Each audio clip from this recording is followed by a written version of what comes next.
दोस्तों, गोंडा में एक ऐसा उभरता हुआ चेहरा जो किसी परिचय का मोहताज नहीं रह गया है। एक समय था जब दारू के नशे में धुत रहते थे, तमाम प्रकार के ऐब थे, और फिर ऐसी एक ठोकर लगी कि जिंदगी सुधर गई। आप इतिहास उठाकर देख लीजिए कि डाकू उंगलियां मल जो था, उसको भी सुधारने वाले उनके गुरु थे।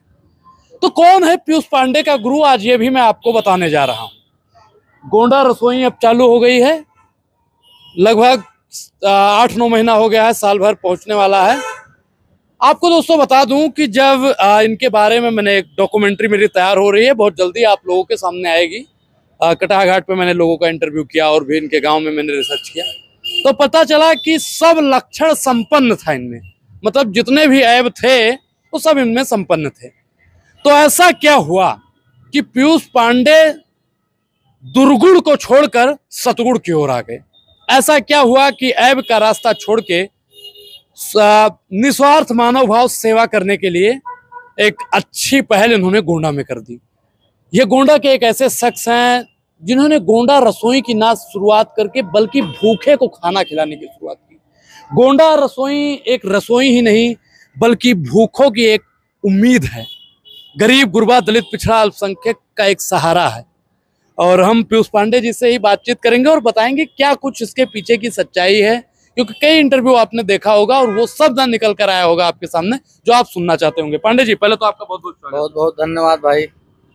पीयूष जी, लोग जानना चाहते हैं कि गोंडा रसोई तो आपने चालू कर दिया, इसके पीछे हमने कई बार पता किया तो पता चला कि सब लक्षण पीयूष पांडे में उत्पन्न थे। जितने भी ऐब होते हैं वो सब आपके अंदर थे। वो ऐब क्या थे और कैसे आप सुधरे, ये हमको थोड़ा विस्तार से समझाइए। ऐब सब है जान था, दारू शराब किया जाता रहा, मारपीट किया जाता रहा, कुटाई, बस यह दो ऐब रहा और कोनो ऐब रहा नहीं अपने पास। कैसे सुधरे, कैसे ठोकर लगी? सुधरन तो हमारी मम्मी सुधारी ने, हम कई इंटरव्यू में कह चुके हैं। जब नशा मुक्ति केंद्र भेजा गया तब। कितने दिन आप नशा मुक्ति? 8 महीना। 8 महीना नशा मुक्ति केंद्र। क्या माता जी ने कहा कुछ? अरे अब अत यहाँ रहन, सुबह संध्या तक पढ़ाई खाली चलत रहा, तब भेजा गया और हर चीज का समय होती, कोई लिमिट पूरी हो चुकी रहा। हर चीज के लिमिट होती, समय होती। अब जब सुधरे रहा, जब भगवान चाहिए तब सुधरागा। कहते भी हैं लोग कि करत करत अभ्यास से जड़मन हो सुजान, रसरी आवत जात है सिल पर प्रयत्न निशान। तो जो इनका कार्य है अब गोंडा के तमाम लोगों पर एक छाप अलग ही छोड़ रहा है। और गोंडा में कई लोग प्रेरित होते हैं, लोग आते हैं और गोंडा रसोई में भोजन करते हैं, खाते। भैया लाइट जला लीजिए, आप लाइट आ जाइए, अंदर आ जाइए। कैसे सुधार आया और कभी आपने नहीं सोचा कि गोंडा रसोई आपके मन में कैसे आया? गोंडा रसोई भैया देखो, जैसे कई जगह चलत है, जैसे गोंडा जिला के नाम से नाई है, इसलिए हम लोग सोचा कि गोंडा रसोई रखा जाए। प्रदीप यादव जी चलावत हैं अयोध्या में, मथुरा में चलत है, तो वह सब देखा गया। और बाकी का नाम है कुछ आज काम करे चाहिए कि जो चीज से लोगन का भला हुआ है। हाँ, कुछ निस्वार्थ भाव से करे चाहिए, वह सोचा गया। चल रहा है आप लोगों की गोंडा की कृपा से। गोंडा की कृपा से आपने बताया, लेकिन जो आरोप प्रत्यारोप लगते हैं, मैं आज उस विषय पर बात विशेष नहीं करना चाहूंगा, उसके लिए किसी दिन और टाइम लेंगे आपका। गोंडा रसोई लगभग कितने लोग आते होंगे डेली, क्योंकि भीड़ भाड़ जितनी बार मैं आया हूँ रहता है, कितने लोग डेली आते हैं और कोई कितना समावेश? 200 प्लस रहा था डेली। हाँ, 200 प्लस रहा था। कब कम हो जाते हैं, कब ज्यादा हो जाते हैं, लेकिन हमारा सबका टारगेट है 200 थाली खाना का डेली का रहा था। हाँ, अब थोड़ा बढ़े लागे, धीरे धीरे खाना भी धीरे धीरे बढ़े लाग। पहले गोंडा में एक शिक्षक अवध ओझा जी थे जो युवाओं के लिए प्रेरणा स्रोत थे, और दूसरा प्रेरणा स्रोत बन चुके हैं पीयूष पांडे जी। अरे अवध ओझा बहुत महान व्यक्तित्व हैं, प्रेरणा स्रोत हैं, और आप गोंडा के युवाओं के लिए प्रेरणा स्रोत बन रहे हैं। क्या है युवाओं को, क्या मैसेज, क्या संदेश देना? युवा लोगन का खाली एक संदेश देना चाहिए था कि अपने पढ़ाई लिखाई पर फोकस करें, अपने माँ बाप के ऊपर फोकस करें, जो में बढ़िया आनंद है। बाकी नशा पत्ती ना करें, जो हम कहीं के छोड़ दें, नशा पत्ती ना करें और चाहे जौन करें, पढ़ाई लिखाई फोकस करें और बढ़िया कुछ जब बन जाए तब सब इंजॉय करें, जीवन का आनंद लिए अनमोल पांडे, लेकिन नशा ना करें। आपने नशे की बात की, आज का युवा नशे की ओर बढ़ रहा है बहुत तेजी से, और आप उसी नशे को पीछे छोड़कर यहाँ तक पहुंचे। दोनों में क्या विरोधाभास है? नशा अगर युवा कोई छोड़ना चाहे तो उसका क्या उपाय है? आप जैसे नशा मुक्ति केंद्र गए, नशा मुक्ति केंद्र ना जाके उसको नशा का जैसे दारू का नशा अगर है तो ओके कोनो उपाय नहीं हो, आदमी जब चाहिए तब छोड़ दे। ये खाली बहाना होता है कि दिमाग में बैठा रहता है 10 बजे दुकान खुले चटे दे लेके पी लिया। और सूखा नशा का तो उपाय है, सूखा नशा का उपाय यह है कि भैया नशा मुक्ति केंद्र भेजो, दतिया जहाँ हम रहे हम। सूखा नशा में कौन कौन सा नशा? सूखा नशा आप करते थे? ना हम नहीं केहन भैया कब्बो, हम खाली अल्कोहल का नशा केहन।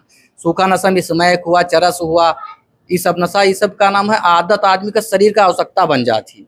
इस बिना सजा दी है तो हर छूटेगा नहीं है, या तो तू जेल जाओ या तो फिर नशा मुक्ति केंद्र दतिया जाओ जहाँ हम रहे। हाँ, एक चीज और, जो लोग जब आप नशे के हालत में धुत रहते थे, ऐसा पता चला कि जो लोग कहते ये पीयूष हुए, ये मतलब ये हमें घुमा करते, आज वो लोग जब आपसे मिलते हैं तो कैसे आपसे बातचीत करते? बहुत बढ़िया से कहते हैं, बाकी दूध कब्बो नहीं रहत रहन, उतना ही पियत रहन जितना क्षमता रहत रही, लेकिन पियत रहन मतलब भर का। कई लोगों से हमने जब पता किया तो उन्होंने बताया कदार तो हो गा है कि ज्यादा होगा हुए, लेकिन अभी नाला नर्दहम नहीं परा रहत रहन, उतना नहीं पियत रहन, हिसाब भर पियत रहन। नहीं, आज वो लोग मिलते हैं तो क्या कहते हैं आप? सब बहुत शुभकामनाएं देते हैं, और बहुत लोग का नाम है देख कर छोड़े के प्रयास भी करते हैं। कुछ लोग छोड़ चुके हैं, नाम नहीं ले बने तुरी सिहा हुई जी हैं। कुछ लोग ये भी कह रहे हैं कि कुछ लोग छोड़ने के चक्कर में दुनिया ही हाँ, बहुत लोग चला गए, वो के सब नहीं कहा चाहिए। बाकी का नाम है कौनो भी नशा सही नहीं है जो न आदमी त्याग न दिए। यहाँ मनाई फांसी लगाई लिया तो है तो नशा का हुआ है, जीते जी छोड़ दियो, बढ़िया जीवन का आनंद लियो। गोंडा के युवाओं में सबसे बड़ी एक नशे की आदत पड़ चुकी है। मैं गोंडा में लगभग देखता रहता हूँ कि ढाबली के पास में खड़े होकर सुट्टा मारने का काम करते हैं। वही शुरुआत है उजर का सिगरेट, वह शुरू करी है, उसके बाद स्मैक तक सफर हुई इनका सबका सर्रा। हाँ, शुरुआत वही है सिगरेट। कोनो उपाय नहीं, जैसे अब तो गार्जियन का है, पैसा ना दिए, पैसा हिसाब भर दिए, जो 100 दिन मांगे तो जो एक महीना रुपया मांगे कि इतना चाहिए तो कम से कम साल भर के बाद दियो, 100 चक्कर पूछो कि का काम है, सामान ला के दे दो, रुपया काहे दियो। जैसे 10 रुपया का हमारा औकात ही हो, अगर हमें 1000 मिले तो जाहिर सी बात है कहूँ ना कहूँ गलत में काम में जाइए पैसा।